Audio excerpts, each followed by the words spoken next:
Welcome to this week's episode of the Jewish Diaspora Report.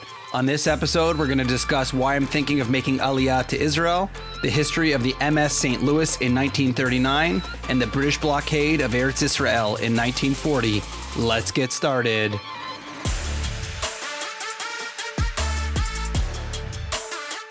It is with deep sadness that I'm here again this week talking about the issues in the Ukraine. One of the major developments that has happened this past week is that the Israeli Prime Minister Naftali Bennett had gone to Russia to try and broker some type of deal. There's some speculation on why he went. Was it that he maybe can play a role between the West and Russia, being that they sort of straddle that line? Or maybe is it because the Jews of Ukraine are facing a little bit of a challenge right now? And it has been always the Israelis' policy to take care of Jews and provide protection for Jews all over the world. After Bennett returned to Israel from Moscow, he gave an interview where he discussed the fact that they're expecting a large influx of refugees from the Ukraine. As many of you might know, the Israelis have a very unique part of their constitution that gives every Jewish person the right to citizenship. In a law passed July 5th, 1950, the Israeli government gave the right to Aliyah, or making immigration available to all Jewish people across the world. The goal of this law, of course, was to grant protection and citizenship to any Jews across the world who might be facing persecution, to avoid the issues of the Holocaust when Jews had nowhere else to go. A few times in my life, I've considered the idea of making Aliyah to Israel. Most of my previous reasons for considering Aliyah was just simply a love of the country. I really didn't have much reasoning behind it, but now things have definitely changed. Seeing the current situation in the Ukraine and Prime Minister Bennett having to go to Ukraine to try and protect Jews, it makes me wonder, is it too late by the time war starts? Even though we are much more safe in North America and probably are not going to be experiencing pogroms and war that are going to affect the Jewish community here, I found myself wondering, can Jews really ever be safe around the world? Maybe it would make sense for me to consider getting an Israeli passport to have that really quick access, the access that the Ukrainians right now probably wish they had. During a war, it's obviously very difficult. I've heard a rabbi saying in the Ukraine that some people would like to make Aliyah to Israel, but to get to the Israeli consulate within Ukraine during a war is very difficult and almost impossible to get to an airport. I think back to a time in history like in Germany in the 1930s when we had very assimilated Jews living within Germany. The culture was high. Everyone expected these are the top of the line intellectuals. There's no way anything bad could happen here. We could rise above the old hates of the past. And then unfortunately, many German Jews were caught off guard by the fact that anti-Semitism had risen to the point of the Holocaust. In fact, many Jewish people around that time and after were searching for a place like Israel that hadn't existed yet to find protection and safety. I wonder, am I sitting here like one of the German Jews in the 1930s thinking, oh, well, I'm in a safe country. I'm an assimilated Jew and I'm accepted here and therefore I should be fine? Am I getting too comfortable in assuming that I'm safe and protected, unlike the Ukrainians, not realizing that maybe one day some pogroms will rise up or people will speak out against Jews or we see the rise of anti-Semitism all over the world, that maybe I will one day need to flee to a safe place like Israel? And if that's the case, should I not sort of get a head start and get my Israeli citizenship now for the day that I might need to flee for safety? Or should I find myself like the Ukrainians stuck in this unfortunate situation where they have a free and safe place to go, but just can't get there? After this break, we're going to talk about the history and let the history be our guide for what we should do in these circumstances. Should I make Aliyah to Israel? Should I feel safe in my home country? Will there be a place I can go in case of emergency? We'll find out right after this.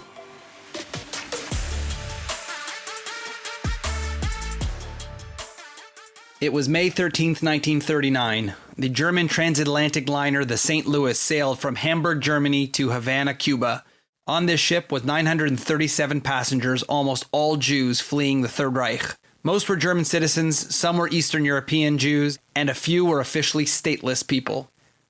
1 year earlier at this point, there was a conference called the Evian Conference, and this was a conference in Evian, Paris, where a bunch of countries got together, or a lot of countries got together, in order to try and figure out what to do with the Jewish refugees of the Second World War.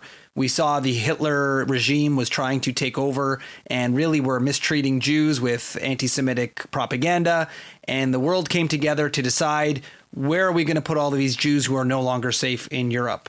In the end, unfortunately, no countries wanted these Jewish refugees. Anti-Semitism was rampant all over the world, not just in Germany. This anti-Semitism became very clear when someone asked a member of the Canadian government and the ministry who deals with the refugees how many Jews that they'd be willing to take, Jewish refugees from World War II Europe. And their response right before the war began was, quote, "None is too many," end quote. It was only recently that the Prime Minister of Canada apologized for not taking any refugees from World War II and sending back the Jewish people in order to be murdered by the Nazis. This was the story of the St. Louis. This was a ship that had a bunch of Jewish refugees trying to flee Germany. Unfortunately, countries had already closed their borders, but they took a chance, took this ship to Cuba, hoping that Cuba would be different. Unfortunately, Cuba did not take them. They continued up and down the east coast of the North American continent. No countries would take them until they were eventually sent back to Germany, and most were killed. Unfortunately, after the St. Louis in 1939, that was the end of immigration out of the country by Jews, and they were left to their fate.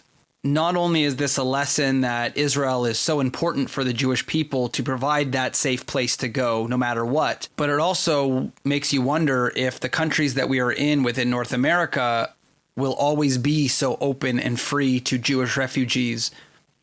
We have seen other refugee groups demonized for their religion or their background. We've seen bans on Muslim immigrants to the United States. We see rising anti-Semitic ideas within different political parties, whether it is Labour parties in UK or whether it is the rise of the anti-Semitic tropes within QAnon and far fringe groups. It's really quite frightening to think that if any of these people will get into power, that policies might change and Jews may no longer be safe. Should we be worried that the day that our countries might turn a little bit more unsafe for us, that we will have nowhere else to go and that Israel will be our only place of safety? Should we prepare for this eventuality? Or are we going to just sit here and hope that history will not repeat itself and we will not be either like the Germans waiting for the change in government or the Ukrainians who are now under attack from Russia?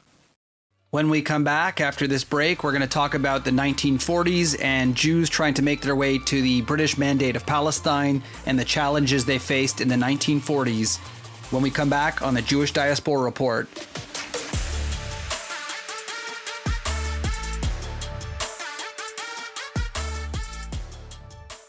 At the end of World War I in around 1915, there was approximately 83,000 Jews living in what was then called British Mandate for Palestine. They lived alongside 590,000 Muslim and Christian Arabs. In the mid-1920s, Jewish immigration to British Mandate for Palestine increased primarily because of anti-Jewish economic legislation in Europe, Washington's imposition of restrictive quotas against Jews coming into their country, but also the pogroms against Jews all over the world. People tried to run to the safety of the British Mandate for Palestine. Conflicts began to arise between the local populations, and the Arabs and Jews would fight until the British decided to try and get involved. The British attempted to promise the Arabs a state within 10 years while holding back on Jewish immigration to the state. Many Jews found that there was no place to go. This only continued after the war, when the British refused to allow the survivors of the Nazi nightmare to find sanctuary in their British Mandate for Palestine. On June 6, 1946, President Truman urged the British government to relieve the suffering of the Jews in displaced persons camps in Europe and immediately send them to Palestine. A British foreign minister replied sarcastically to the United States by saying that the Americans wanted the displaced Jews to go to Palestine because they actually didn't want them in New York. Some Jews were able to reach the shores of Palestine, many by way of dilapidated ships that members of the Jewish resistance organizations smuggled in. Between 1945 and the establishment of the state in 1948, 65, quote, illegal immigrant ships carrying almost 70,000 people arrived from European shores. In August 1946, the British began to intern those people that were caught in these illegal ships on the island of Cyprus. Approximately 50,000 people were detained in these camps, 28,000 of whom were still imprisoned when Israel declared its independence. The British, trying to live up to their agreement with the Arabs, tried to tamp down on Jewish immigration at the expense of the Jewish people who are seeking refuge. Ironically, in some cases, putting the Jews from the camps in Germany back into camps, although better, in Cyprus. Essentially, the British were blocking these Jewish victims of the Holocaust from reaching the safe shores of Palestine and later the state of Israel. I am left hearing the current state of Ukraine and the Ukrainian Jews within the country who are unable to leave, either due to them being of military age and not being allowed to leave, or maybe the Russians blocking the airports and ways out in order to get to Israel. Either way, these poor people within the Ukraine that are unable to leave, and maybe they have access to a place to go within Israel, maybe they have family members, maybe they've got support from various Jewish agencies. Unfortunately, they are not able to leave for various reasons. I think this might be one reason why Naftali Bennett, the Prime Minister of Israel, has gone to speak with all of the people in charge and on all sides of the argument to hopefully find and secure a way for these Jewish people to exit the country and get to a place that's safe and free. Then, of course, there's always the stigma about leaving your country in a time of need, which I know many Jewish people in Ukraine are feeling right now. In the end, this whole thing started by me suggesting that I've been considering the idea of when it's safe to live in a country outside of the land of Israel, and maybe when I need to consider getting an Israeli passport and Israeli citizenship under their constitutional law as a Jewish person. And I'm left wondering, I feel very comfortable now, and, things in Ukraine look bad, but I should be safe. And it only makes me wonder, if I look at the past, what can I learn from the mistakes of the past? Will my country ever turn to a point where I'm no longer safe through my own government or other governments coming in? Will there be a place for me to go in order to get safety from the discrimination or anti-Semitism? And when should I consider the right time to get my citizenship to Israel, the place where I could be safe as a Jewish person? I really don't want to find out it's too late, like the people of Germany in 1939 and the people of Ukraine who are now stuck in a war zone and unable to get to that safe haven that has been created for Jews around the world. I end this podcast with the thoughts and prayers and hopes that the Ukrainian people will once again be free and safe. Thank you for listening to this episode of the Jewish Diaspora Report. Don't forget to check us out on social media at jdr.podcast and check all our other episodes out on your favorite podcast source. We'll see you next time.